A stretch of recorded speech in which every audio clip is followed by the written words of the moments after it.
ម្ដង ហ្នឹងកើតឡើងថ្មីនេះមែនតើខែកដឹកយើងនេះទេខែ12គាត់ហ្នឹងក៏សេរីថាគាត់ដូចជាភ្ញៀវអញ្ចឹងណាគាត់ណាត់យើងមើលផ្ទះមើលអីធម្មតាតែមួយរយៈហ្នឹងខ្ញុំតែងតែនាំគ្នាខ្ញុំទៅម្នាក់ទៅរហូតជាមួយគ្នាព្រោះពេលខ្លះខ្ញុំធ្វើការលើឡានអញ្ចឹងឲ្យគាត់ជួយបើកឡានអញ្ចឹងទៅខ្ញុំមើលការងារអីជួយបានព្រោះទម្លាប់របស់ខ្ញុំពីមុនអត់ទេពីមុនខ្ញុំអង្គុយលើឡានគឺគេបើកខ្ញុំចុចទូរស័ព្ទគឺខ្ញុំក្អួតទេអញ្ចឹងគឺខ្ញុំទម្លាប់ដោយសារតែការងារយើងរវល់ត្រូវវឹកហាត់ខ្លួនឯងឲ្យបាត់អាបញ្ហាពុលឡានពេលចុចទូរស័ព្ទអញ្ចឹងក៏តែនាំគាត់ទៅតែលើកហ្នឹងគាត់អត់បានទៅដោយសារតែគាត់ប្រឡងហ្នឹងហើយគាត់ប្រឡងអញ្ចឹងខ្ញុំក៏ជិះទៅដល់ទីតាំង location ហ្នឹងទីតាំងនិយាយអង់គ្លេសទីគេថាយើងនេះទៀតណាទីតាំងដែលគេដាក់ឲ្យយើងហែនទីហ្នឹងណាខ្ញុំឃើញបឹងឈូកមួយស្អាតមែនទេធំមកមើលទៅយើងគិតថាបឹងឈូកនេះបើវារីកការទាំងអស់ប្រកាសជាស្អាតតោះមកយើងមើលឲ្យជ្រៅទៅទៀតយើងឃើញថានៅហួសបឹងហ្នឹងគឺមានផ្ទះបុរីហ្នឹងហើយបុរីហ្នឹងអញ្ចឹងដូចបឹងពីមុខអញ្ចឹងដូចបឹងអញ្ចឹងផ្ទះនៅហ្នឹង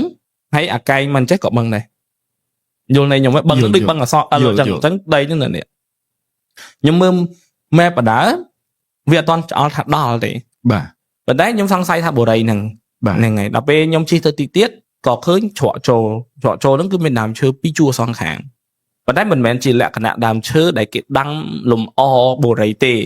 ជាដើមឈើដែលយើងមើលទៅជាពីមុនអាចថាជាដើមឈើធម្មជាតិព្រៃ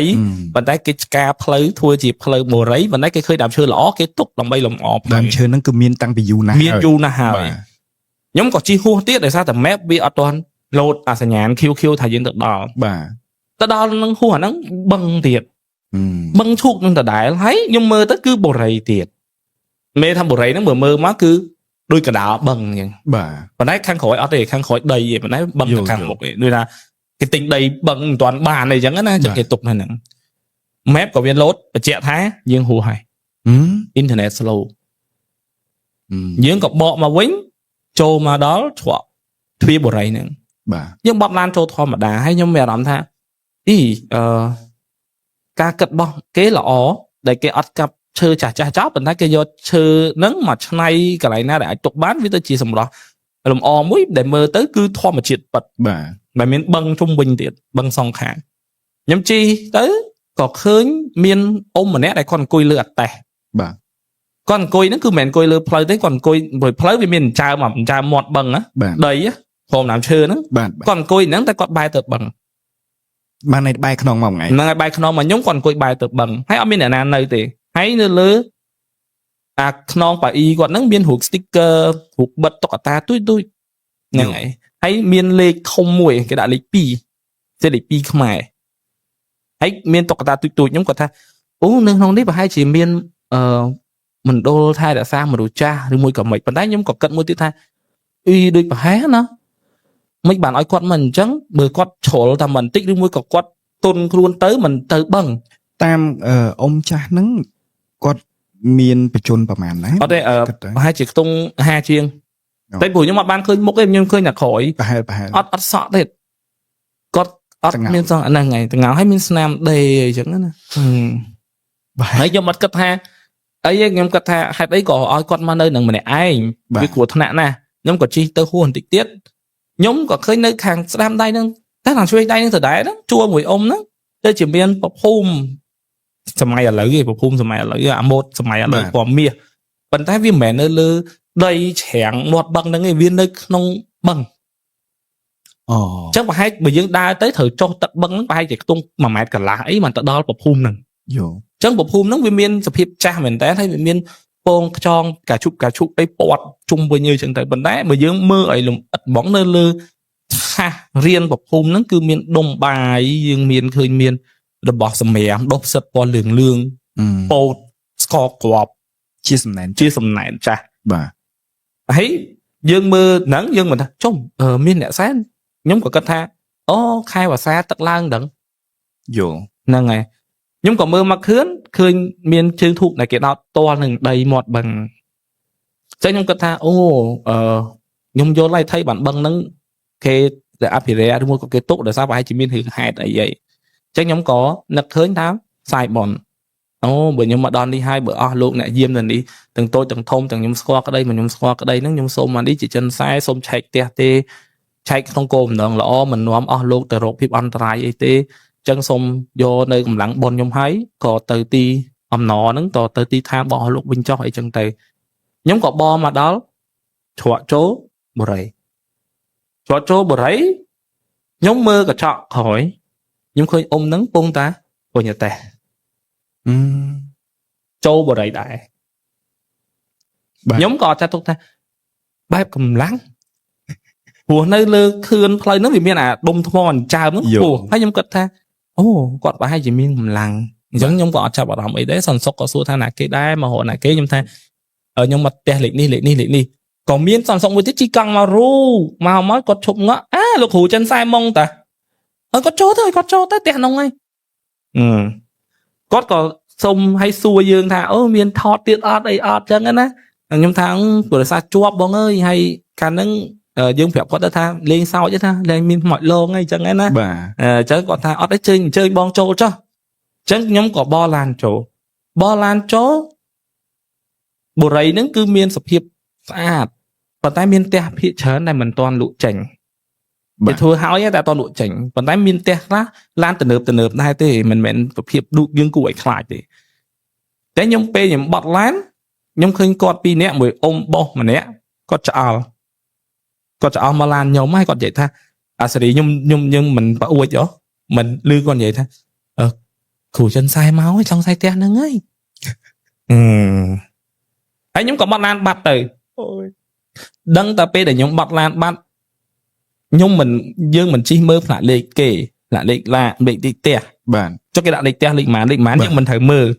của mẹ đo bờ rấy vía là ớt á mẹ bị ớt security chẳng như thử mưa lấy tét nhưng mình thử mưa tới nhưng mình thử khơi cái trọ gì nâng cầm bông đá rồi nhà tè màu tiệt vậy tôi tam anh chọn mà nâng vấn đấy mình mến tam cụt lan nhóm thì đời sao tại chọ bờ rấy nâng biết dương trâu chứ miền phơi mà thoáng chứ còn miền phơi bỏng chứ nhóm bọt vấn đấy nhóm khơi quát huỳnh tè tây vậy tây phọt ót bọt tam nhóm nhưng tha nè nơi bờ rấy ọt mọt ở trong mà đỏng đọt tè nó cặp bắt tè bọn nó cứ nơi lư xuân để nhung ọt bọt nó mình thời mẹ thay nhung trâu không thì mất ta mà tè nó bàn tè quát nơi lư plei nâng mỏng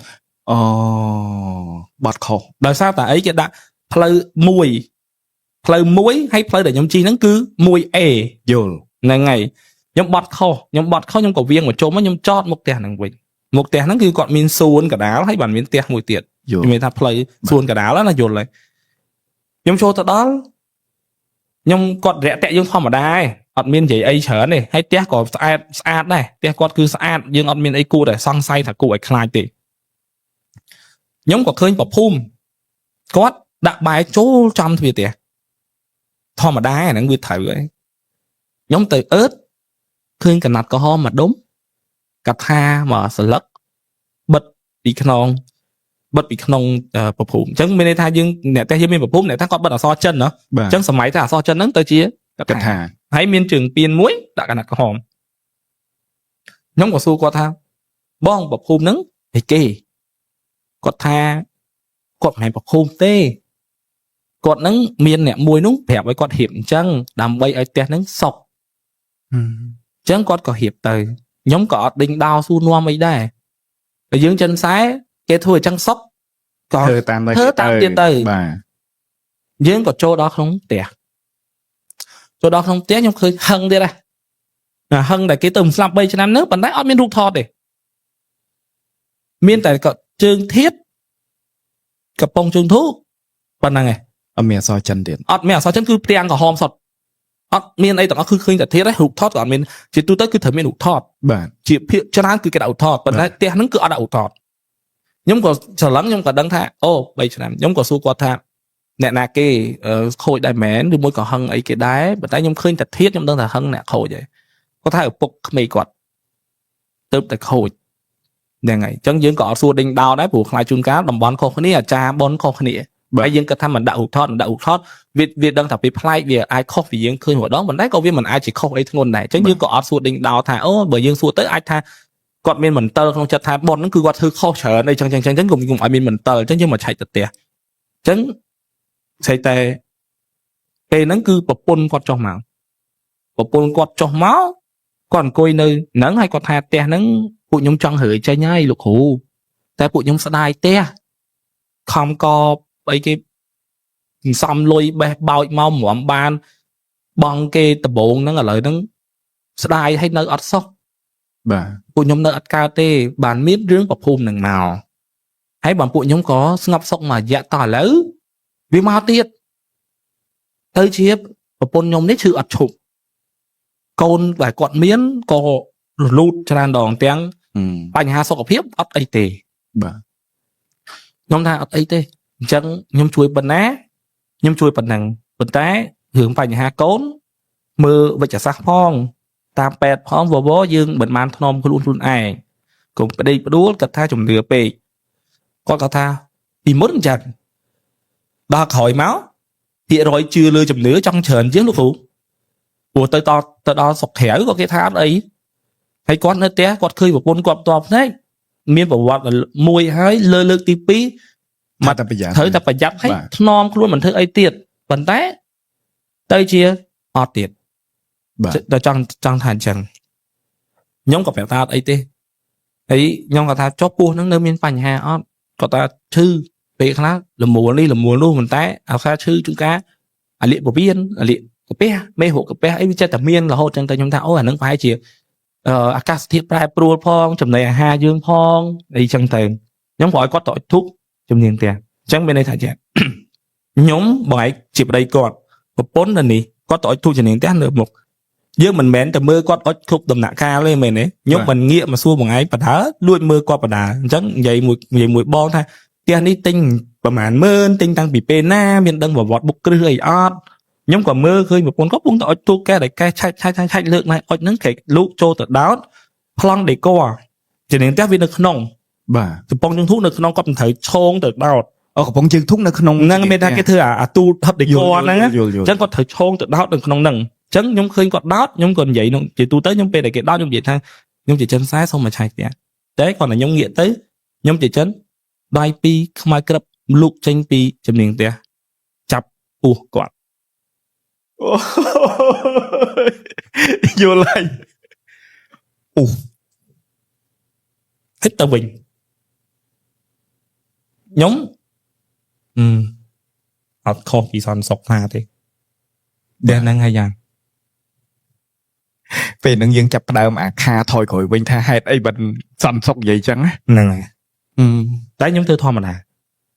ដោយសារអីកុំឲ្យគេថាយើងនិយាយរឿងខ្មោចនេះតែផ្ទះគេទាញអីខ្មោចទាំងអស់យល់អញ្ចឹងធ្វើធម្មតាអត់មកទេទៅឆែកផ្ទះគាត់ទឹកធុងនៅក្នុងហ្នឹងមានថាគេធ្វើអាទូហឹបដេក័រហ្នឹងអញ្ចឹងគាត់ត្រូវឆោងទៅដោតនៅក្នុងហ្នឹងអញ្ចឹងខ្ញុំឃើញគាត់ដោតខ្ញុំក៏និយាយនោះជាទូទៅខ្ញុំពេលដែលគេដោតខ្ញុំនិយាយថាខ្ញុំជាចិនខ្សែសូមមកឆែកផ្ទះតែគាត់តែខ្ញុំងាកទៅខ្ញុំជាចិនដៃពីរខ្មៅក្រឹបលូកចេញពីជំនាញផ្ទះចាប់ពោះគាត់យល់ហើយហិតទៅវិញខ្ញុំអត់ខុសពីសន្តិសុខថាទេដែលហ្នឹងហើយយ៉ាងពេលហ្នឹងយើងចាប់ផ្ដើមអាខាថយក្រោយវិញថាហេតុអីមិនសន្តិសុខនិយាយចឹងហ្នឹងហើយតែខ្ញុំធ្វើធម្មតាដោយសារអីកុំឲ្យគេថាយើងនិយាយរឿងខ្មោចនេះតែផ្ទះគេទាញអីខ្មោចទាំងអស់យល់អញ្ចឹងធ្វើធម្មតាអត់មកទេតែឆែកផ្ទះគាត់ខ្ញុំពងថាវាស់ក្តារអាទ្វារផ្ទះគាត់មុខនេះឈរវាស់ហ្នឹងយើងមិនកាន់ក្តារមើលហើយយើងមិននៅលើក្តារវាមានអក្សរបាទពងតែវាស់ហើយយើងមិនត្រូវមើលថាហ្នឹងចំទ្វារអត់ងើបទៅអ៊ំហួញតែហ្នឹងមកទៀត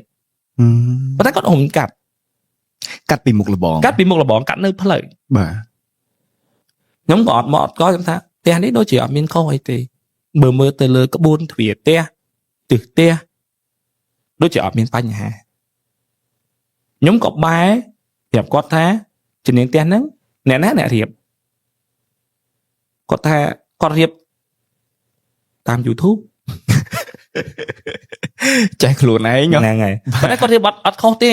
មកបញ្ជាក់ថាមិនរៀបមិនខុសទេគឺត្រូវតែហេតុអីបានខ្ញុំឃើញតែអត់ខុសទេអត់រៀបអត់ខុសទេមានថ្មមានអីចឹងយើងអត់ខុសទេព្រោះតែយើងនិយមដាក់ថ្ម បាទ មាសស្រួយ7ពណ៌ត្បូងអីហ្នឹងអត់ខុសទេ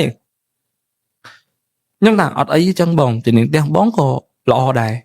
រៀបទៅក៏អត់ខ្វះមុខខ្វះក្រោយដែរអញ្ចឹងខ្ញុំគិតថាតែនេះប្រហែលជាខុសជាន់លើអីដឹងខ្ញុំគាត់ទៅដល់កន្លែងចក្រានបាយ ខ្ញុំមិនដឹងថាហេតុអីមិនជឿខ្ញុំខ្ញុំរហូត ខ្ញុំវាស់ដល់ចក្រានបាយនៅខាងក្នុងខ្ញុំអត់បញ្ហា បាទ យើងមិនមានសល់តយ៉ាប់ខាងក្រៅដើម្បីធ្វើចក្រាន ខាងក្រៅ ខាងសើមខ្ញុំចេញទៅដល់មកចំហៀងគាត់ដាក់ចក្រានសើមមួយហៀងទៀតគាត់ស្តុកឲ្យបានខ្ញុំឃើញរត់តេះ បាទ តែបត់ បាទ រុញបត់ទុកខ្ញុំក៏អត់មាត់អត់កដែរព្រោះយើងមើលឃើញមួយផ្លែតយើងមិនដឹងសាច់កណាត់ដៃរបៀបម៉េចយើងមិនចំណាំបានយើងក៏គិតថាយីឆ្វាក់ឲ្យរតេះហ្មងក៏ឡើងដល់ជាន់ទី1ខ្ញុំឡើងទៅប្រិយប្រពន្ធគាត់ឡើងមុនស្អីតែខ្ញុំឡើងបានមួយជាន់ខ្ញុំឮសំឡេងគេគូសថ្ម បាទ ខ្ញុំថាបងទៅលើមានអ្នកនៅគាត់ថាអត់ទេនៅតែ2នាក់ឯងតែនេះនៅលែងកើតឯលោកគ្រូអត់មានអ្នកនៅតែខ្ញុំ2នាក់ទេ បាទ ឡើងដល់កតុបជាន់ទី1 Master Room គាត់បន្ទប់មេគ្រួសារខាងមុខឃើញថារៀបទូរៀបកញ្ចក់អីវាអត់មានប៉ះពាល់តនេកទេថ្នាំអីអំពូលលើអីក៏អត់ដែរវាមានខុសតិចតួចមិនមែនថាមិនមានទេឧទាហរណ៍ថាគាត់ដាក់ទូដៃខុសកន្លែងគាត់ដាក់អីចេញឲ្យគាត់ឆែកវាហប់ពេកខ្ញុំក៏បើកវេរ៉ង់ដាក្រៅចេញទៅអឺតមើលបាទ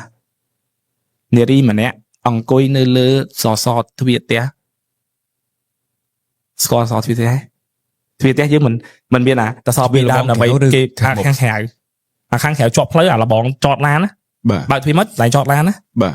អាលបងហ្នឹងមិនមានតសហើយមិនមានគេធ្វើទ្វារគេមិនភ្ជាប់មកតសពីរហ្នឹង បាទ អង្គុយនៅលើហ្នឹងសំយងជើងសក់វែងដល់ដីដូចអីដល់ ចូលមកឯង ហ្នឹងហើយ ចាំមិនគេអង្គុយបាយមុខមកឯងមក ឥឡូវទៅថាខ្ញុំនៅលើហ្នឹងពងតែមើលចុះមកអញ្ចឹងអ្នកហ្នឹងអង្គុយហ្នឹងសំយងអញ្ចឹង អូសក់វែងដល់ដៃ ហើយខ្ពស់ណាបងសក់វែងដល់ដីអង្គុយលើលបងណាខ្ញុំក៏ងាកបោះវឹប ជប់មានអីតែមិនអង្គុយលើលបងខ្ពស់ហ្នឹងមានអីជើងគេដល់ដីដែរ សក់ដល់តែជើងអត់ដល់ទេ អូបាទ មានតែបងយល់អាតសសងខាងហ្នឹងលបងហ្នឹងគាត់អង្គុយលើអាបន្តុកបាយចំណាំថាផ្ទះមិនមានអំពូលគេដាក់អំពូលអាកែហ្នឹងអាតសដាក់អំពូលហ្នឹងគឺអង្គុយនៅកន្លែងហ្នឹងតែគាត់អត់មានអំពូលទេ យល់ ហើយឆ្អល់មកខ្ញុំទៅញងចឹងខ្ញុំក៏ងាកទៅវិញបងតែមួយថ្ងៃមានអ្នកថែ យល់ ធំហើយកាយទៀត បាទ មានលោកគ្រូមានខ្ញុំដឹងថាមានច្រើនណាហើយពួកខ្ញុំនៅនេះពួកខ្ញុំនៅសំពាធណាបងអើយចេះមួយចុះពីរយ៉ាងបាញ់អត់អីទេបងគេល្អទេខ្ញុំធ្វើអីគេខ្ញុំនិយាយចឹង បាទ ដើម្បីកុំឲ្យគាត់ភ័យ បាទ ក៏បន្តឡើងដល់ចដើហ្នឹងលឺទៀតផឹកខ្ញុំថាបងមានណាគេគោះថ្មអីគាត់ថាលោកគ្រូលឺដែរហ៎ពួកខ្ញុំឲ្យតែគេយកគេអត់បានដោយសារតែគោះថ្មហ្នឹងតែដឹងតែណាគោះ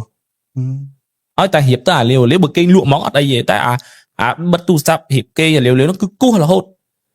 គោះមិនមែនការរដ្ឋាហ្នឹងណាគឺគោះគេយកដុំថ្មពីរមកគោះគ្នាដូចអាបែកផ្កាភ្លើងណាគាត់ថាគាត់គេអត់កើតដល់តែគាត់លក់មកលែងអីប៉ុន្តែលែងអីហ្នឹងគឺបន្ទាប់ពីគាត់រៀបប្រភពហ្នឹងហើយទេខ្ញុំឡើងទៅដល់ជាន់ទី2កតុបខាងមុខទៅដែរកតុបតែមានខែអ្នកជំងឺ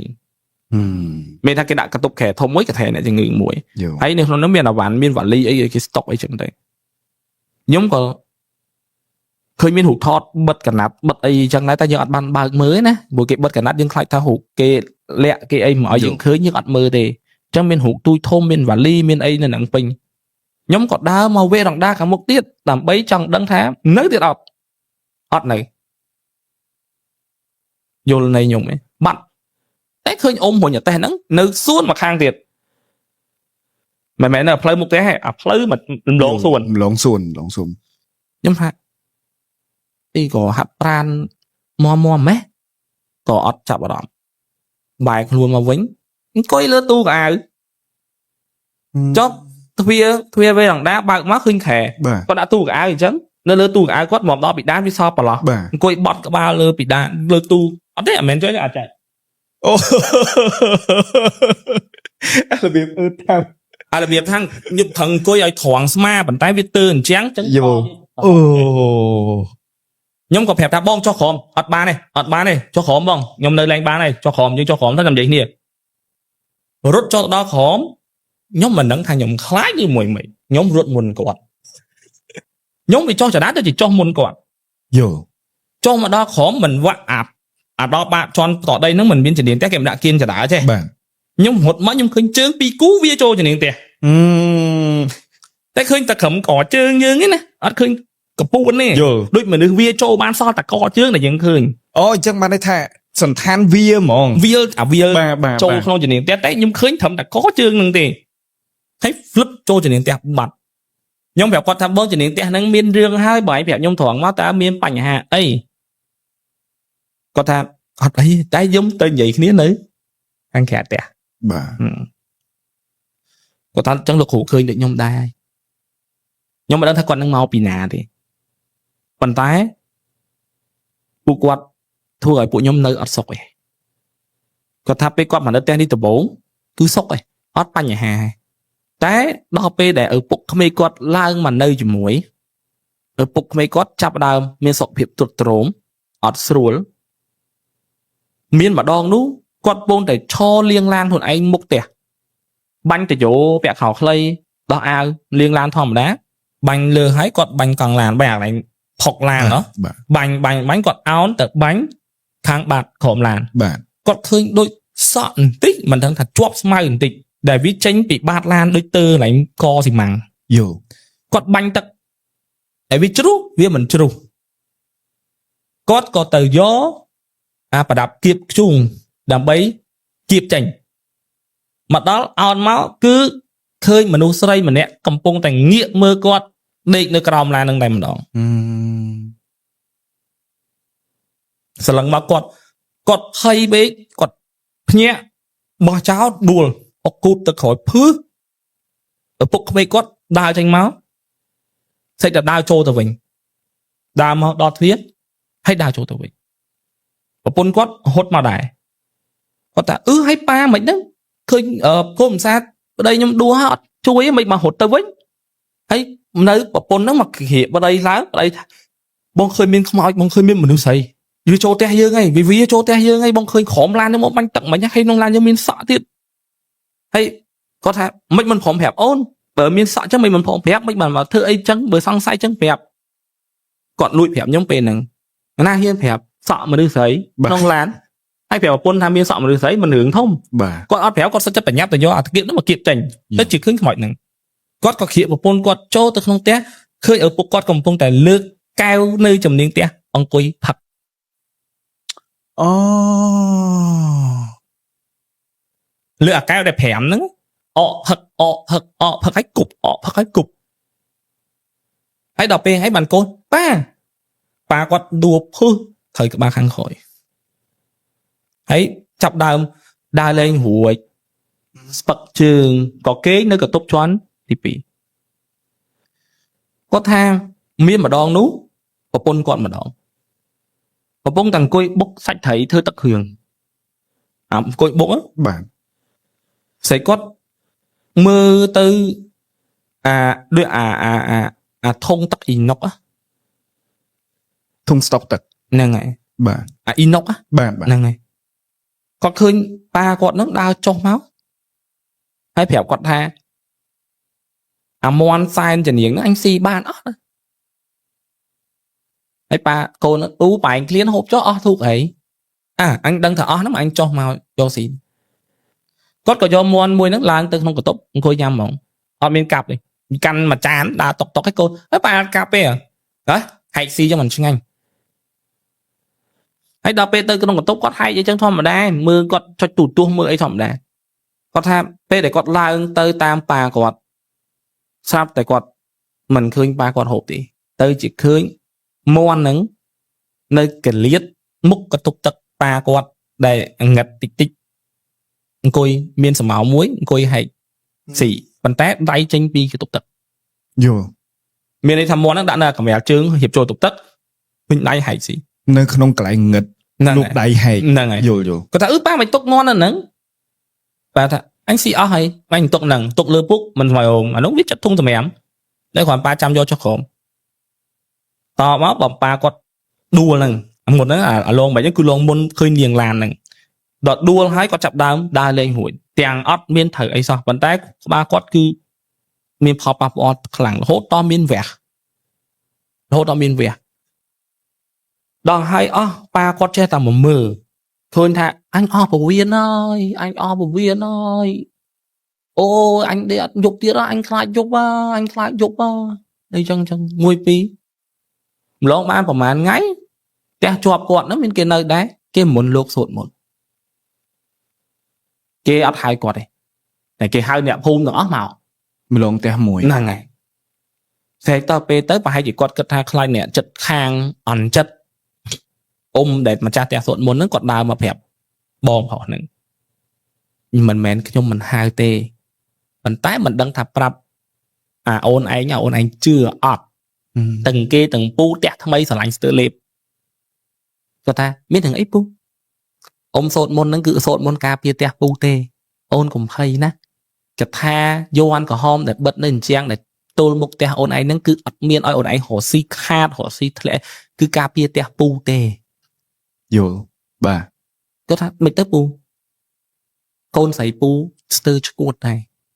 កថាយ័ន្តក្រហមដែលបិទនៅអញ្ចឹងដែលទល់មុខផ្ទះអូនឯងហ្នឹងគឺអត់មានឲ្យអូនឯងរស់ស៊ីខាតរស់ស៊ីធ្លាក់គឺការពារផ្ទះពូទេ យល់បាទ គាត់ថាមិនទៅពូកូនស្រីពូស្ទើឈួតដែរកតុបគាត់មួយកតុបជន់អូនឯងអាទី2ហ្នឹងកញ្ចក់ឆ្លោះគ្នាយប់ឡើងវាឃើញមនុស្សស្រីតោងចំណងដែកអឺតមកកតុបវាប្រាប់ខ្ញុំអត់ជឿ បាទ ពីរបីយប់ក្រោយទៀតវាទៅដេកកតុបវាវិញតែស្អែកវាខ្លាចវាមកដេកកតុប ដូរទៅគ្នា បាទ ឡើងទៅដេកទៀត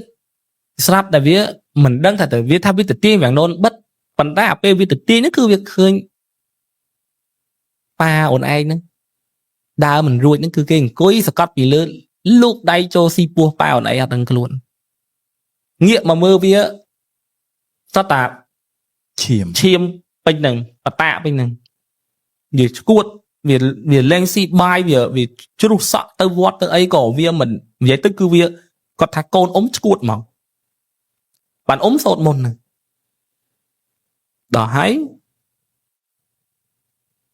បានគាត់ប្រាប់ថាពេលដែលឪពុកគាត់ខូចឪពុកគាត់ផ្ដាំថាចាំយកប៉ាទៅដាក់បឹងផងតមកកូនហ្នឹងក៏អត់ដឹងបឹងអីទេក៏អត់មកអត់ក៏មុននឹងផុតគាត់ឆ្អល់ទៅលើហើយគាត់ដាក់ដៃលើពោះគាត់ផុតបាត់តាអាចារ្យចិត្តនេះចិត្តផុតមិនតាអាចារ្យទៅសោត បាទឲ្យធัว ហ្នឹងតាហ្នឹងគាត់ឃើញថានាងមកហើយប្រពន្ធគាត់ដែលជាកូនបកើតរបស់តាឪហ្នឹងសួរទៅតាអាចារ្យថាតានាងអីគេយំមកបាលមកយំនាងព្រាយហើយបុណ្យសពអស់ហ្នឹងគិតថាស្ងប់ហើយក៏មុនលោកមកសោតលោកថាផ្ទះញោមបើសោតបានតែសុកមកផ្លែទេតែបើឲ្យអស់មិនទេ បាទ ញោមឯងមានយកអីចូលផ្ទះទេដូចជាថ្មដីវត្ថុបុរាណអត់មានទេគុណអត់មានទេអត់មានក៏អត់តែចឹងលោកក៏ឲ្យអស់តាអាចារ្យដែលមកជាមួយនឹងលោកហ្នឹងនិមន្តមកមួយលោកមុនលោកមកជាមួយគ្នាហ្នឹងគាត់ថាចាំយក ย้อนនឹងកថានេះដាក់នៅប្រភូមិទៅលោកបងថាការពារបានតែក្នុងផ្ទះបានតែក្រៅផ្ទះទេក្នុងផ្ទះគឺអត់បានទេមានន័យថាការពារហ្នឹងគឺមិនមែនមិនឲ្យម្នាក់ស្រីហ្នឹងចេញពីផ្ទះនឹងបានទៅលងអ្នកដតី ចេះវិញ យល់ទេ យល់ អញ្ចឹងគាត់ថាបើអាចរើចេញទៅគាត់អត់មាត់ទេគាត់ដាក់ប្រភូមិឲ្យសុកអត់អីតែចាប់ដើមមានពាក្យអញឃើញឪហែងពុញអតេះពេញបរិយខ្ញុំក៏ពាប់អតេះលេខ 2 មានបិទតុក្កតាហ្នឹងហើយកូនខ្ញុំបិទឥឡូវកូនខ្ញុំវានៅមិនបាននេះបានវាទៅនៅជាមួយនឹងម៉ាក់ខាងប្តី បាទ ហើយលោកគ្រូឃើញខ្ញុំចង់នោះគាត់ហើយអ៊ីអាណាម៉ៃអីគាត់ថាអញ្ចឹងបានអ៊ីអាណាម៉ៃប្រាប់ថាយប់ឡើងគាត់ឃើញប៉ាអ៊ំហ្នឹងអង្គុយមកផ្ទះហ្នឹងនៅមុខផ្ទះគាត់តែអត់មានមនុស្សទេប៉ុន្តែបែរចូលដូចសេរីមនុស្សអង្គុយមើលទៅផ្ទះហ្នឹងប៉ុន្តែអត់មានមនុស្សទេឃើញតែប៉ាអ៊ីអាណាម៉ៃអីហ្នឹង បាទ ឡើងគាត់ឃើញគ្រប់គ្នានៅក្នុងបរិយាហ្នឹងរហូតតថ្នាក់ដែលអ្នកនៅក្នុងបរិយាហ្នឹងមូលមតិគ្នាចោទថាផ្ទះគាត់ហ្នឹងមានបញ្ហា យល់ ហ្នឹងហើយដល់ហើយអស់ពួកយើងក៏ទៅចែកគ្នាសពគ្រប់អស់ខ្ញុំក៏ចូលផ្ទះហ្នឹងមើលម្ដងទៀតទីបំផុតគឺយើងបានប្រឹក្សាគ្នាសួរគ្នាដេញដោថាមានអីប្រវត្តិអីក៏ចាប់ដើមសង្ស័យនៅក្នុងជំនាញផ្ទះមានថ្មមកគូ បាទ ថ្មភ្នំមកគូទូចឯនេះមកគូហើយមានអ្នកគេធ្លាប់ប្រាប់គាត់ដែរថាក្នុងផ្ទះហ្នឹងទាំងលោកបងទាំងខ្ញុំឬពាក់ព័ន្ធសុទ្ធតែថ្មទាំងអស់ បាទ ហ្នឹងហើយអញ្ចឹងបានយើងចាប់ផ្ដើមយកថ្មនឹងចេញធ្វើកិច្ចធ្វើអីចឹងទៅនៅថ្ងៃយកកិច្ចនឹងចេញមានន័យថាយើងមានគ្នាខ្ញុំមួយទៀតដែលគាត់ខាង យល់ ជំនឿគាត់មកធ្វើពិធីកិច្ចនឹងឲ្យអស់ពងដល់ធ្វើនឹងស្អីថាអ៊ំម្នាក់ដែលគាត់អ្នកអនាម័យជីហាត់កង់ហ្នឹងណាគាត់ថាមកហើយគេស៊ីកូនដល់2ហើយស៊ីពវៀនពេញផ្ទះនៅមិនដឹងខ្លួនទៅដល់រកគ្រូមកហើយទៅប្រពន្ធហ្នឹងស្រែកទៅវិញកុំចេះអញស៊ីតែអញឯងហើយទៅបានអាចារ្យកិច្ចហ្នឹងគាត់ធ្វើកិច្ចចោះឡើងកូនហ្នឹងក៏បែរជានិយាយមកវិញធម្មតាថាហ្នឹងហើយចេះនិយាយទៅគឺក្នុងកិច្ចនិយាយធម្មតាបែរទៅនិយាយមួយអ៊ំអនាម័យហ្នឹងគឺគាត់និយាយភាសាហ្នឹងហើយក៏តាហ្នឹងថាអត់អីទេឥឡូវគេចេញហើយក៏ផ្ទះហ្នឹងຕົកចោលរហូតទៅតតែខ្ញុំមកនេះពេលខ្ញុំមកមើលម្ដងទៀតហ្នឹងបានគាត់សម្រេចចិត្តមកដោយសារតែគាត់ទៅជួលផ្ទះគេគាត់ស្ដាយផ្ទះព្រោះគាត់ចំណាយជួលផងគាត់ចំណាយបង់នេះផងអញ្ចឹងគាត់មកមកស្នាក់នៅហ្នឹងហើយបានយើងធ្វើកិច្ចហ្នឹងទុកចោលមួយរយៈបានគាត់ត្រឡប់មកនៅវិញអញ្ចឹងរឿងហ្នឹងគឺពាក់ព័ន្ធជាមួយនឹងថ្មហើយឪពុកគាត់មិនមែនខូចដោយសារតែអាឈឺបោកដួលហ្នឹងទេទៅលេងអស់ទឹកបឹងទៅលេងអាឡៃបឹងហ្នឹងមិនដឹងល្មិចដួលធ្លាក់ចូលទឹកបឹងឆ្លក់ប៉ុន្តែមិនលងស្លាប់ទេតែវាធ្វើឲ្យសុខភាពគាត់កាន់តែខ្សោយមួយកម្រិតទៀតដែលអាចធ្វើឲ្យគាត់ស្លាប់ហ្នឹងអញ្ចឹងចាប់ពីពេលហ្នឹងមកគឺមានគេឃើញគាត់រុញពេញបរិយក្រោយមកបានអាចារ្យដែលធ្វើកិច្ចហ្នឹងថាថៃបានគាត់ចូលតែអត់បានមកពីយន្តកថាហ្នឹង មកពីយន្តប្រភូមិដែលធ្វើឲ្យត្រាយមិនចេញបានអាខាងក្រៅក៏ចូលក្នុង សាច់ញាតិខ្លួនឯងក៏ចូលអត់បាន បាទ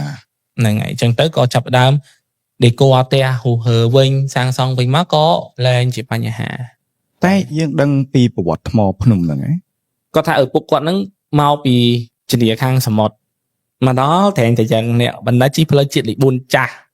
បាទ គាត់ជាអ្នកដែលធ្វើការភ្នំហ្នឹងគាត់ចេះមើលថ្មគាត់ជិះមកគាត់ក៏ឃើញថ្លើមថ្មពីរដងយល់ គាត់ឃើញថាស្អាតគាត់ថាថ្លើមថ្មត្រជាក់ត្រជុំល្អអានឹងថ្មភ្នំថ្មល្អទេកូនឡើងផ្ទះថ្មីដែរយកអានឹងទៅទុកផ្ទះឲ្យកូនត្រជាក់ត្រជុំគាត់ត្រជាក់ត្រជុំដាក់ជំនាញផ្ទះហ្នឹងទៅហ្នឹងគឺគាត់យកថ្មហ្នឹងគឺយើងអត់ដឹងថាមកពីណាប៉ុន្តែសម័យទៅវិញគឺប្រវត្តិហ្នឹងគឺពេលដែលឪពុកយកថ្មមកកូននឹងសួរថាថ្មអីប៉ាគាត់ប្រាប់ថាប៉ាយកពីភ្នំមកណា cọp đây và lạ phọc ấy mình là na khơi đấy tại chọc chu nôm tức khơi nó có gió màu ai còn ai từ chạy từ trong tét lan mò năng tẩy chẳng còn bên rương đôi nhom dậy đang màu là hột អញ្ចឹងដល់ពេលធ្វើកាច់ហើយថ្មនឹងគេយកទៅណាទៅ có cho từ đôi chị cha có thay có cho từ bật đại tờ lễ bật đại bỏ cho tờ lễ បោះចូលទៅលេ buồn mục năng này អញ្ចឹងរឿងនឹងចប់ត្រឹមហ្នឹងណោះ năng ấy ói để tiện toàn hai tiệp hưởng បាទ vợ toàn hai xu ấy tiệp hưởng មិនដែរប្រិយមិត្តទាំងអស់គ្នាដូចមានភាពរអាក់រអួលខ្លាំងហ៎ mẹ đấy được chi giống sầm mày vậy việt dương à bên không tật tập hiệp năng á năng này tem đang thay là đạp quạt mày đai thì ហ្នឹងហើយអូខេដោយប្រការណាមួយកុំភ្លេចថាបងបងគាត់ខាននិយាយមួយ season ហ្នឹងចង់មួយ season ហ្នឹង vậy hoàng ngay ấy người ta khan vậy hưởng បាទអញ្ចឹងទៅប្រហែលមានភាពរអាក់រអួលដោយឡែកខ្ញុំជឿថាប្រិយមិត្តទាំងអស់គ្នាដែលគាត់បងប្រូហើយនឹងស្ដាប់ទៅជួយចិត្តសម្រាប់ខ្ញុំវិញទស្សនភាពតែគាត់តែបងបងនិយាយរៀបរាប់មកគឺខ្ញុំឃើញហ្មងអូយដៃលូកចូលមកពីវពុងវាស្ដែងស្ដែងអញ្ចឹងបានន័យថាផ្ទះហ្នឹងជានាងផ្ទះមានតែអត់មានជានាងផ្ទះតនខ្ញុំនិយាយបង đang thay vậy tại sao tại khu đại trần điền đại có tinh mắt cứ có ban do tự ban phải tê có ban do tự bật sập tê cứ con tinh do mà đã chay បាទ đang ngày chẳng bàn hiện sao rồi kia mà nơi bàn chẳng kia té kết cứ chìm riêng đang tay mà đòn អូបានហើយរូបហ្នឹងរូបថ្មដូចខ្ញុំបានមើលវីដេអូបបងនៅលើ APD Bank ដែរ đang ngày ហ្នឹងហើយដែលនិយាយរឿងជានាងផ្ទះដែលអត់បានបើកភ្នែកវាស្មើនឹងដុំថ្មមួយណា đang ngày អញ្ចឹងបានថាដុំថ្មនៅក្នុងជានាងផ្ទះអត់ទាន់មានម្ចាស់ đánh cho thua thôi mà ta យល់តែវាអញ្ចឹងទៅក៏ខ្លាយទៅជារឿងហ្នឹងតែស្ដែងណោះអង្គុយនៅលើតែយើងអត់ខាងលោកតាអាចារ្យអត់បានកំណត់ថាជាព្រាយប្រភេទអីទេណោះ à thế គាត់ថាជាព្រាយ nhóm còn mình ai cầm nọt mà đi bởi nhóm ấy nhóm mình đang tham pri con chỉ không nói nhưng mình đang coi tài khoản tham bờ lẹ cả nạn chỉ pri món đôi chỉ mình để nói sao ấy khai ọt miên sọ sập bông ấy sọ về nhưng cái យល់ chỉ mình đi để con ai miên khổ thật nè tại mùi thơm mò năng ấy chẳng có tao tiêm vị nhiên mùi thơm mò năng ấy trần chị បាទអាចក្នុងករណីហ្នឹងអញ្ចឹងដូចនេះហើយដែលបងអរគ្នាដែលយើងសង្កេតឃើញថាអ្វីដែលយើងបានតែចាប់អារម្មណ៍គឺតាក់ទងជាមួយនឹងឈើគ្រឿងឈើเนาะ គ្រឿងឈើគឺសម្បូរហ្មងអារឿងសាច់រឿងគ្រឿងឈើព្រោះប្រិមិត្តផ្ញើមកគឺតាក់ទងរឿងឈើហ្នឹងគឺកតកដីតែក៏មាន channel មួយចំនួនដែលនិយាយថាទៅបោះតង់ហើយដាក់ដូចជាដំណើរហ្នឹងឯងតាមខ្ញុំចាំយកដុំថ្មយកទៅដាក់នេះ tục tán ấy មិនមែនទប់តង់យកដុំថ្មមកដាក់នៅក្នុងហឹបម៉ូតូគេលេងណាយកដុំថ្មហ្នឹងដាក់នៅក្នុងហឹបម៉ូតូមកតាមដុំថ្មឥឡូវសាច់រឿងមួយទៀតដែលតាមដុំថ្ម Chẳng-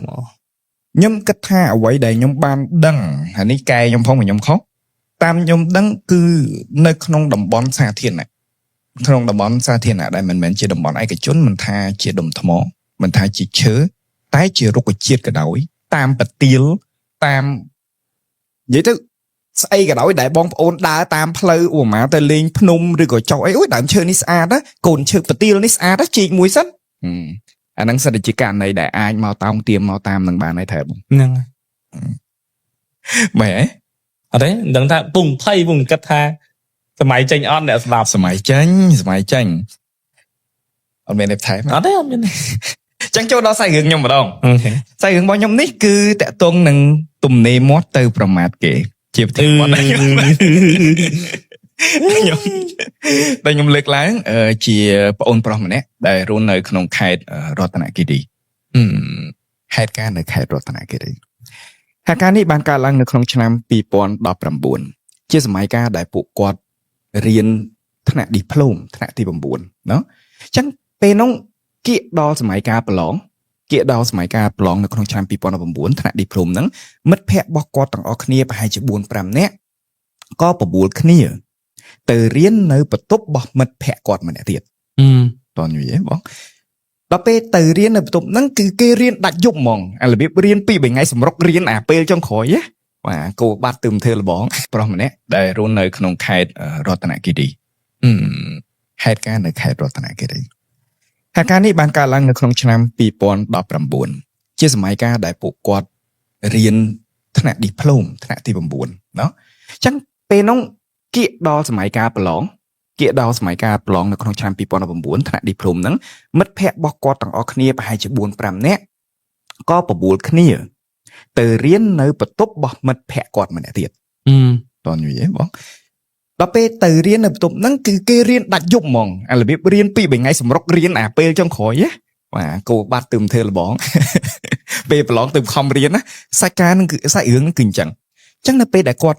cầm pông tàng quay riêng ở bay buồn mong tăng bị lừng nghe là hốt đó dùng mong đập mua dục mất hẹn bọc quạt tần nê mót coi vậy thành chết nơi kháng khối nứng á là bảy thằng miền pri miền áp miền khmau nhá buổi nơi khối nứng sa ta ở tẹt bóng ôn chôn chiết chẳng kháng bóng ôn chôn chiết miền là bỏ sạ sứt chớn làm tay cài lang sa ta anh ấy dùng ba vùng trò vậy kéo á sa cài lang bị ca bôi chi danh chớn mình tên nè ngày chẳng nhung vậy mà pan nắng nhưng mà đặt này mày không hết mày làm anh đi theo rồi tới quạt có mất hẹn bọc quạt nó có vậy tha nơi khối nó sẽ bộ áp sẽ bộ pri chẳng á mà cha sai hướng nè cái quạt phải chỉ quạt mình xây chứa quạt có vậy đấy chứ màu sấy à áp sấy à anh không nên khai chứ này anh ấy nhung phải dùng đấy bác quan nói phụ quạt xe mà chẳng anh ấy mình không bị nhóm ấy ngoài lô nhung toàn vì không nên khai sấy đấy quả màu nó nè quạt vậy chẳng quạt vậy chẳng quả pri on nó bởi vì hiên tranh món anh chắp vay món không nên nói to đây bán này anh mình khai ác là việc trắng á con phần đấy nè quát say màu trắng bỏ tan tranh bị chén mà chụp tại nhung bà đọc về quát đây là dễ chọc hơi chấm tới quát có bắt tỏ cả sắc xa bỏ quát cái bộ tung ta bắt tỏ cả sắc xa cái bông ta bắt tỏ cả sắc xa nè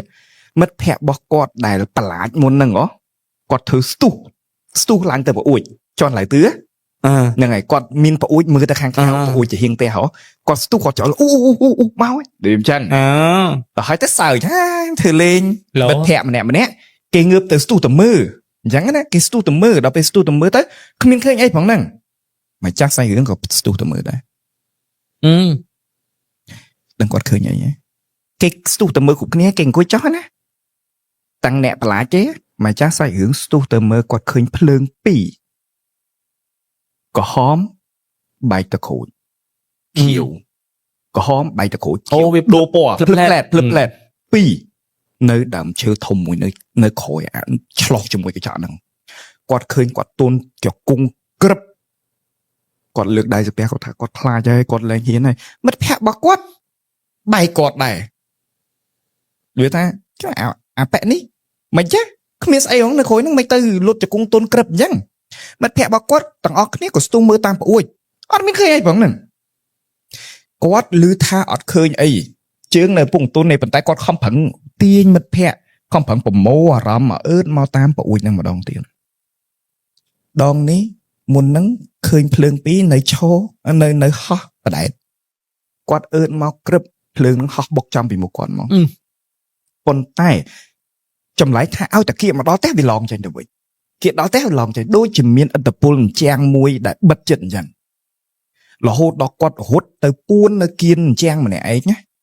sốt nè mua ta xạ con mẹ con ơi trong sốt oi sốt ta ơn mơm lòng tiết có bạn chẳng sai hướng ní chỉ sai hướng lấy để bị thaประมาทเกnhưng chọn sai hướng bỏ quạt mùi đấy nhưng mà ta chọc và nắng ở đây nhưng bạch đây nhưng đó bằng thế nhưng chọn sai hướng mùi tiết nhưng chọn sai hướng mùi tiết quạt đầm nào sai hướng muối để quạt ban từ lên tè mật hẹ quạt tè mật hẹ bỏ quạt chỉ bị tè quạt tới nó không khai rõ nè cái đi đá bàn tay hiện ngày chẳng hayจะบอกភាសារឿងទី1អីវិញណាអញ្ចឹងជារៀងឆ្ងាយរហូតដល់1ម៉ោងកាត់ភូមិជនជាតិប្រហែល2ភូមិអីចឹងទៅបណ្ដល់ផ្ទះមិត្តភ័ក្តិរបស់គាត់ផ្ទះមិត្តភ័ក្តិរបស់គាត់ជុំទីតាំងផ្សេងគ្នាណាទីតាំងផ្សេងគ្នាអត់ដូចគ្នាអញ្ចឹងបញ្ជាក់ថាផ្ទះរបស់គាត់គ្រួសាររបស់គាត់ម្ដាយគាត់លក់ចាប់រួយអីនៅផ្ទះលក់ធុងលក់អីលុយអញ្ចឹងណាលក់អីវ៉ាន់អីនៅផ្ទះអញ្ចឹងទៅអញ្ចឹងហេតុតែមិត្តភ័ក្តិរបស់គាត់មិត្តភ័ក្តិសំណប់ចិត្តរបស់គាត់ហ្នឹងទើបតែសង់គេហដ្ឋានថ្មីអញ្ចឹងក៏ហៅគាត់ទៅលេងទៅឡើងផ្ទះគេធ្វើពិធីឡើងផ្ទះអញ្ចឹងណាចឹងនៅពេលដែលគាត់ជិះទៅហ្នឹងគាត់សុំម៉ាក់គាត់ចាញ់គាត់ជិះទៅ1ម៉ោងកាត់ភូមិ2អ្វីដែលគាត់សង្កេតឃើញភូមិទាំងអស់ភូមិបងប្អូនជនជាតិទាំងអស់ដែលគាត់ជិះកាត់មានសភាពស្ងប់ស្ងាត់ដូចអត់មានអ្នកនៅដូចអត់មានគេបោះសម្អាតដូចជាភូមិបងចោលទាំងពីរភូមិស្ងាត់នឹងជ្រាបជិះផុតពីភូមិនឹងហើយមានស្ពានមួយឆ្លងស្ពានផ្លូវកោងវៀងភ្នំមកស្ពានផ្លូវកោងនឹងមានផ្ទះឈើមួយ ដែលបំបោះបំងចោលដោះស្មៅខ្ពស់ខ្ពស់បិទចិត្តល្ងឹតស្លុបនៅខាងក្នុងទាំងថ្ងៃគាត់ស្រឡឹងឃើញផ្ទះហ្នឹងហើយគឺគាត់មានអារម្មណ៍ថាស្រាវចឹងក្នុងមែនតើគាត់ស្រាវចឹងក្នុងមែនតើប៉ុន្តែគាត់ធ្វើឲ្យបន្តតណាជិះទៅផ្ទះមិត្តភក្តិគាត់កម្មវិធីធ្វើឡើងគេចូលរួមអីអញ្ចឹងមានសេពគ្រឿងស្រវឹងអីខ្លះអីចឹងទៅរហូតធ្លាយដល់ម៉ោង11យប់ម៉ោង11យប់ម្ដាយរបស់គាត់ក៏ទេមកថាកាលមកផ្ទះកូនវាអញ្ចឹងណាគាត់ថាម៉ាខ្ញុំអត់បានទៅផ្ទះឲ្យម៉ោង11ហើយរំជិះទៅដល់1ម៉ោងទៀតហ្នឹងវាកាត់ម៉ោង12ធ្លាយចូលម៉ោង1អីអញ្ចឹងទៅហើយយប់អីអញ្ចឹងទៅខ្ញុំសុំគេងនៅផ្ទះមិត្តភក្តិរបស់ខ្ញុំហើយអ្នកផ្ទះមិត្តភក្តិហ្នឹងក៏គេខាត់ដែរមិនបាច់ទេនៅហ្នឹងហើយយប់ហើយហ្នឹងជិះទៅអីទៀតផ្លូវស្ងាត់ណាស់អីចឹងទៅគេអ្នកតំបន់ប្រហែលគេដឹងរឿងអីចឹងណាអញ្ចឹងគាត់ថាស្ងាត់ណាស់កុំទៅអីនៅគេងហ្នឹងហើយម្ដាយគាត់នៅស្ដីឲ្យថាហើយបងមិននៅគេងហ្នឹងហើយថ្ងៃស្អែកគិតមិនម៉ាក់ត្រូវលក់អីវ៉ាន់អីចឹងឆ្លោះគ្នាទៅវិញទៅមកគាត់ចង់នៅម៉ាក់គាត់ហៅទៅគាត់ចង់នៅម៉ាក់គាត់ហៅទៅឆ្លោះទៅវិញទៅមកសម្រេចចិត្តខឹងចិត្តជិះទៅវិញទាំងយប់ប្រកបដោយមានជាតិស្វឹងតិចតួចនេះជាទស្សនវិជ្ជាដែលគាត់បានជិះនៅពេលដែលគាត់ជិះទៅស្ងាត់មែនទែនកាត់ភូមិទី1ផ្ទះបងប្អូនជនជាតិហ្នឹងអត់មានអីណាតែចម្លែកត្រង់មួយនៅពីមុខផ្ទះម្នាក់គឺមានមន់ឆ្កាងយល់ដាក់មន់ឆ្កាងនៅគ្រប់ខ្លោងទ្វារផ្ទះទាំងអស់គាត់ជិះគាត់មានអារម្មណ៍ថាព្រឺមែនតើផត់ភ្លើងរត់វាចូលទៅដល់អាកន្លែងស្ពានផ្លូវកោងហ្នឹងមិនតន់ទាំងដល់ស្ពានផងមកបត់ហ្នឹងល្ងឹតឈឹងហ្នឹងមានតែភ្លើងម៉ូតូគាត់មកបត់ហ្នឹងគាត់ឃើញមនុស្សស្រីម្នាក់ឈរកណ្ដាលផ្លូវសក់វែងដល់ដីខ្មៅក្រឹបឈរនៅកណ្ដាលផ្លូវគាត់ភ័យឡើងញ័រដៃហើយគាត់អត់មានគិតអីទាំងអស់គឺគាត់មូលបរោះទៅហ្មងផុតស្ពានក្រឹបគាត់មានអារម្មណ៍ថាម៉ូតូរបស់គាត់ធ្ងន់ជាងមុនដូចមួកាន់តែយឺទៅណាចូលដល់ភូមិទី2ចាប់ផ្ដើមមានពូភ្លើងលឹមតាមផ្ទះគេអញ្ចឹងសូឡាអញ្ចឹងទៅគាត់ដឹងថាមានគេឡើងពីក្រោយខ្នងគាត់ហើយគាត់ដឹងដែរពូវាមិនដែរណាពងមួមនេះឯងធ្ងន់ម៉ូតូរបៀបអញ្ចឹងណាអញ្ចឹងគាត់ជិះអញ្ចឹងគាត់អត់ហ៊ានងាកក្រោយណាអត់មើលក្រោយទេតែពេលដែលភ្លើងចូលដល់ភូមិនេះជះនេះគាត់ស្រឡឹងកលេចមើលស្មោលគាត់ឃើញមនុស្ស2នាក់ទៀតជិះពីក្រោយគាត់ឃើញមនុស្ស2នាក់ទៀតជិះពីក្រោយគាត់មកហើយនឹងគាត់ធ្វើម៉េចហ៎យំហៀនំដាក់ខោហ្មងយំហៀនំដាក់ខោញ័រដៃឲ្យទប់អារម្មណ៍សោតអ្នកម៉ូគុណម៉ែគុណឪងាកមើលទៀតនៅតែនៅនឹងទៀតដឹងគាត់តាំងចិត្តចរចាគាត់ថាចាបងអើយបងខ្ញុំមិនដឹងថាបងឯងមកពីណាទេខ្ញុំមិនដឹងថាខ្ញុំបានធ្វើអីទេតែខ្ញុំដឹងខ្លួនឯងថាខ្ញុំមិនបានប៉ះពាល់បងទេខ្ញុំគ្រាន់តែធ្វើតាណាកាត់ទេខ្ញុំមិនដឹងថាបងឯងស្លាប់ដោយសារអីឬក៏ស្អីទេបងអើយដោះលែងខ្ញុំទៅកុំធ្វើបាបខ្ញុំអីខ្ញុំខ្លាចណាស់និយាយតែមួយម៉ាត់ហ្នឹងស្រាប់ម៉ូតូស្រាលស្រាប់តែម៉ូតូស្រាលទៅគាត់មូលទាំងញ័រដៃយំលហេមលហាមទំរាំទៅដល់ផ្ទះហូតទៅឲ្យម៉ាក់គាត់ស្រោចទឹកទៅអុជធូបជំនាងផ្ទះដូនតារហូតដល់ស្រោចទឹកហើយទៅបានគាត់ធូបស្រាលនេះគឺជាសាច់រឿងទី2របស់គាត់អញ្ចឹងបកទៅវិញតែបងប្អូនទាំងអស់គ្នារឿងប្រមាណហ្នឹងដូចសាច់រឿងទី1ដែលគាត់បានលើកឡើងអញ្ចឹងអូខ្មោចមកដល់អញវាយអត់ចំណេញទេបងប្អូនណាអត់ចំណេញមិនជឿនិយាយតែអត់លយដែរអត់លយទេអត់មាននរណាទៅសារថាអូយនិយាយពាក្យហ្នឹងលយអត់មានគេភ័យវិញទេបាទអញ្ចឹងក្នុងករណីហ្នឹងហើយដែលបងប្អូនប្រិមត្តជាអ្វីខ្ញុំលើកទឹកចិត្តបងម៉ងគាត់នៅតែនិយាយដដែលពួកយើងលើកទឹកចិត្តមែនតើបងសុំបងកុំប្រមាថគេអីប្រមាថគេបានការអីពាក្យលេងសើចរបស់យើងនឹងវាคล้ายទៅជាពាក្យអត់ប្រយោជន៍คล้ายទៅជាពាក្យដែលវាយប្រហារយើងទៅវិញទៅមកណាបងហ្នឹងអូខេអូពាក្យមិនជឿមិនប្រមាថហ្នឹងខ្ញុំឥឡូវនេះខ្ញុំចង់ស៊ាំទៅហើយ